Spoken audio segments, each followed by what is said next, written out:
I want to invite you now to experience something, to grip something that God through me wants to give you. This is the first Sunday that we will do this, but definitely not the last. This Sunday I have designated as Stepping Up and Stepping Out Sunday. Today I want to encourage you to grow in your stewardship of your financial resources. And I want to encourage you to bear in mind that really, as we grow in our relationship with God, that it's not a matter of dollars and cents. It's not a matter of figures. It really is a matter of faith. Faith determines what we do with the resources that we have. Faith is a way of looking at life. It is a way of leaning into life. It is a way of living life. And sometimes the issue is when we look at what we do with our resources, we're being made aware of what we have faith in.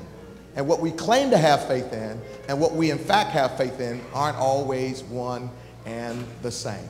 And what you need to understand is that that is really an indication that you've not learned how to budget God's blessing. That's what tithing will teach you how to do. Malachi 3, beginning the 6th verse, God says to his community, I, the Lord, do not change. And then he goes on to say to the community that he has been the one who's been there for them through thick and thin. And so he says, look, I didn't move. If you feel any distance between me and you, it ain't me, it's you. Return to me and I will return to you. In other words, I'm just going to stay right where I am. And you need to make the move. Because if he came from heaven down, you and I can take a step towards him. And then he says something that I find difficult to deal with. He says, will a man rob God? Let's be inclusive. Will a woman rob God? And then they say, how have we robbed you? And he said, look, you've jacked me. That's in the Trufant translation. You've jacked me in tithes and offerings. In other words, you've taken what belongs to me and you've kept it for yourself. And then he goes on to say this. I appreciate it. He offers a corrective. He said, bring the tithes into the storehouse, tithes and offerings, that there might be meat in my house. Prove me. That's the King James Version. NIV says, test me in this and see won't I pour out blessings from the window in heaven. Now, I'm not encouraging you that tithing is the Lord's form of lotto. Some of us believe that. We give because we want to get. No, we give because God has already given. So you've heard me say it and you heard preachers do it. And I have no shame in my game about doing this morning because in the 17 years I've been here, I've never pressed you about money matters. But I've always tried to teach the whole counsel of the gospel of Jesus Christ and deal with real issues. And if you don't deal with how you handle your money, you're not dealing with issues that people wrestle with in the real world. So this morning, I've told you about what we need to do, but I hate when preachers do that. Tell you what, but don't tell you how. We're going to have a spiritual version of show and tell this morning. I need 10 children. Give me 10 children from anywhere in the sanctuary, just 10 children, anywhere in the sanctuary, 10 children. It's not a trick. I want to thank you in advance for what you've done. It took a great deal of courage for you to step up.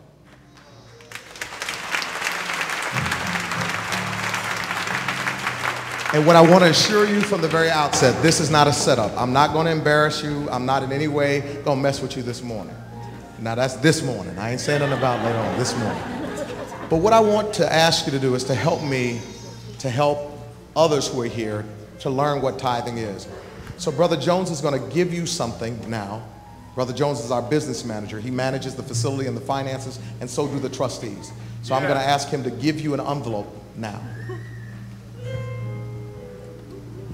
Open the envelope.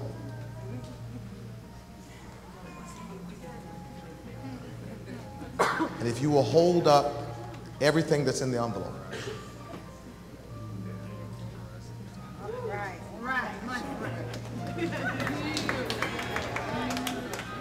Little man got that, hey, Kool-Aid expression on his face.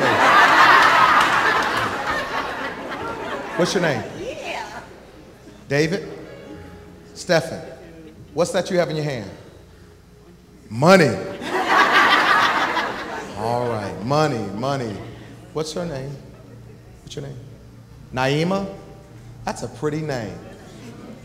All right. If I have a granddaughter, I want her name Naima. That's a pretty name. Sharice and Tony years down the road. Could you count the number of dollars you have?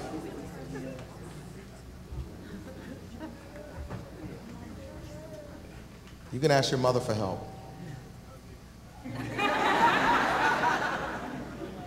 She has her banker counting her money for her now.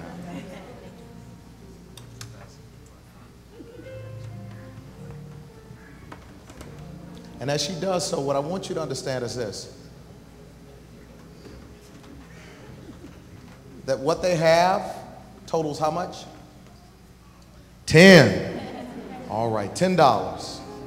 Now what you need to know is that though you had to screw up the courage to take the step to walk down here, you had to turn and face the congregation when you would rather be sitting in your seat. What you need to know is that really you didn't do anything to get this money. This money is a gift that's being given. And what you need to understand is that while the gift is being given, if you get a gift, but then in response to the gift, what ought you to say? Thank you. Do you know that the tithe is our way of saying thank you to God? It's our way of saying thank you to God for taking care of me. Thank you to God for watching out over me. And in the words of Dr. Lance Watson, for those of you who are here at Revival, what it really means is that God has you covered. But also, it's not only our expression of appreciation. We give to God as a sign of our obedience to God. God says, bring the tithe. He says that ultimately, it all belongs to me. Even the opportunity, even the means by which you acquire the money. I know you work. Your parents do. But who gives them the strength to work? Who gives them the opportunity to work? Who put in the good word that they got the promotion and got the pay raise? God did. It came through God. God working through someone else. And what you need to know is that what God says finally is, if you trust me, that is, if you trust me, that if you give me a tenth, and a tenth of that would be what? A tenth of $10. I made it real easy for you. A tenth of $10. $1. 1 out of 10 is a tithe.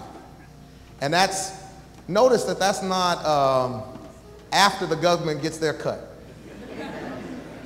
G-O-D comes before G-O-V. So God comes first, off the top. So if you appreciate what God has done, if you trust that God will continue to take care of you, I want you, as a sign of your appreciation and your trust, if you would put $1 in the basket. Now, you don't have to. You don't have to. But if you feel led, if you appreciate it, if you're willing to trust.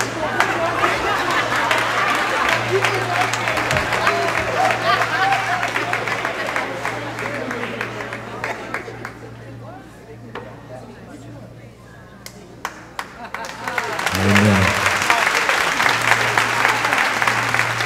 Now I want you to know that the other 9 still belongs to God. It doesn't belong to you.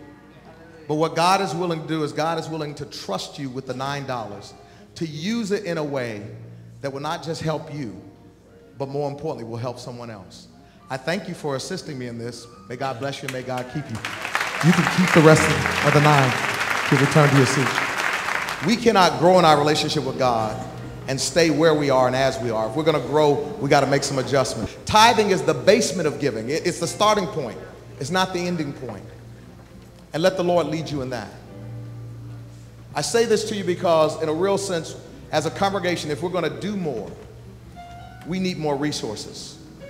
And we're not the kind of congregation that hoards our resources. We give away 10% of what we take in to charitable causes within the borough and beyond, in this locale, but also around the globe, in Africa, in the Caribbean, and other places. And you need not be a Christian organization to receive funds. And for those of you who are in our closed circuit community and those of you who are our guests, don't get tight on me. Nobody's talking to you. Chill out. You're like, oh, what is he asking? No. I teach about this just the way I teach about prayer, the way I teach about grace, the way I teach about anything else. It's a part of life. And I hope that you will make God's challenge a part of your life.